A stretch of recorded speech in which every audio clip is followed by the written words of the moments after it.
আসসালামু আলাইকুম। আশা করি সবাই ভালো আছেন। আজকে আমি বাড়িতে 4 ইঞ্চি ওয়ারিং করার জন্য আর সাথে কমেন্টটা বসা দিয়ে যাব। তাহলে 4 ইঞ্চি ওয়ারিং কমপ্লিট হয়ে গেছে আর ওয়ারিংটা কিভাবে করছে সেই জিনিসটা দেখাবো আপনাদেরকে। আর এই যে কমেন্টটা বসা দিয়েছি, এখন কমেন্টটা কিভাবে বসা দিচ্ছি, যে 4 ইঞ্চি পাইপটা কত সেন্টি থেকে কত সেন্টি করে কাটছি এই রুজের সবকিছু দেখাবো আপনাদেরকে। আশা করি পুরো ভিডিওটা দেখবেন আর ভিডিওটা যদি ভালো লাগে অবশ্যই শেয়ার করে দিবেন। এই দেখেন, সর্বপ্রথম আমরা যখন কমেন্টটা বসানোর জন্য আসি, পাইপটা কিন্তু এরকম বড় থাকে 4 ইঞ্চি পাইপটা। এই পাইপটা কত সেন্টিতে কাটবেন, এই যে দেখেন যারা টাইসের লোক আছে তারা কিন্তু এখানে একটা লেভেল দিয়ে গেছে, পেন্সিল দিয়ে একটা দাগ দিয়ে লেভেল দিয়ে গেছে। তো আমরা ওই লেভেল অনুযায়ী কমেন্টটা বসাইতে হবে।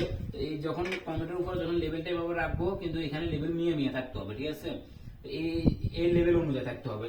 তো আমরা কমেন্টটা বসানোর আগে কিন্তু এই 4 ইঞ্চিটা লম্বা থাকে, 4 ইঞ্চি পাইপটা 4 ইঞ্চি পাইপটা কিভাবে কাটবেন, কত সেন্টি কাটবেন, এইভাবে কমেন্টের উপরে রাখবেন। কমেন্টের উপরে যখন পাইপটা এই লেভেলটা রাখবেন, রাখার পরে যা কমেন্টের নিচে থেকে এখানে এইভাবে মার্ক নিবেন যে কত সেন্টি আছে কমেন্টটা, ঠিক আছে?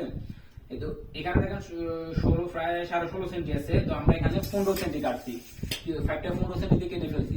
কারণ হচ্ছে যে এই লেভেলটা থেকে লেভেলটা আমরা হিসাব করে মাপছি, লেভেলটা থেকে নিচের দিকে আমরা 15 সেন্টি দিয়ে কেটে ফেলছি।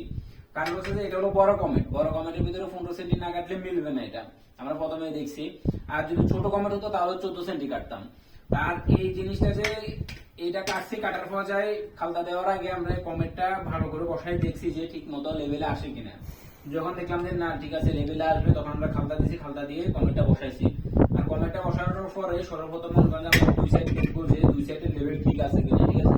দুই সাইডের লেভেল আমরা মিলান করে নিব।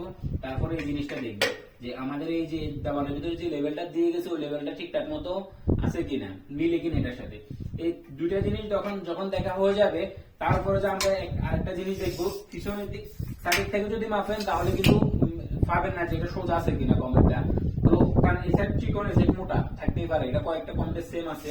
তো আমরা পিছনের দিক থেকে মাপবো। পিছনের দিক থেকে এখানে দেখেন 30 ইঞ্চি আছে, ঠিক আছে? মানে হচ্ছে 76 সেন্টি। আমরা এই সাইডে দেখবো 76 সেন্টি পুরো আছে কিনা, ঠিক আছে? আমরা দোনো সাইড দেখলাম যে ঠিক আছে, সমান আছে, একবার সমান আছে। তো সমান সমান না থাকলে করে নেবেন, কারণ সোজা করার জন্য পিছনের দিক থেকে মাপবেন। আর অবশ্যই বিশেষভাবে দেখেন আরেকটা জিনিস দেখায়, তো কমেন্টটা যখন বসাবেন তখন সাইফোনের জন্য যে এটা লাগাবেন এটা অবশ্যই এখানে গাড়া দিয়ে দিবেন। তো উপরে পাইবেন না, নিচের মস্তদণ্ডের ভিতরে গাড়া দিবেন। আর এখানে যদি একটু বাড়তি লাগে তো বাড়তিটা লাগাবেন, কিন্তু গাড়া দিয়ে দিবেন, না হলে কিন্তু লিক করতে পারে। তো আর এটা ওই যে একটা রাবার দিয়ে রাবারটা লাগাতে কিন্তু বুঝবেন না, ঠিক আছে? তো রাবারটা অবশ্যই লাগাবেন, রাবারটা এখানে লাগাই, তারপর রাবারটার ভিতরে এই যে পাইপটা লাগাবো, ঠিক আছে? এটা হলো সাইফোনের জন্য পাইপ। যদি বাড়তি হয় তাহলে ফ্লাশ করবে না। ওকে, আল্লাহ হাফেজ, সবাই ভালো থাকবেন।